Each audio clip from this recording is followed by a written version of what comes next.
Pas question de voir le fromage couler. À la moindre fonte, on dégaine les assiettes, mais sans se précipiter. Ici, la raclette, c'est un moment à savourer. Alors non, moi la raclette, j'ai déjà ouvert la saison en septembre, en famille.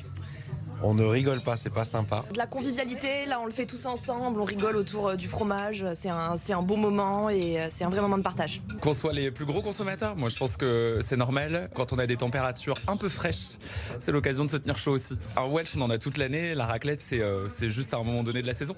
Et on reprendra le Welsh à la rentrée. Qu'on se rassure, le cheddar fondu reste premier dans le cœur des nordistes, mais la raclette a ce côté saisonnier qui fonctionne aussi chez les restaurateurs, même sur cette terrasse occupée sur tout l'été. L'hiver, pour faire venir du monde, on s'est dit qu'on allait transformer ce lieu en chalet d'alpage et proposer des raclettes.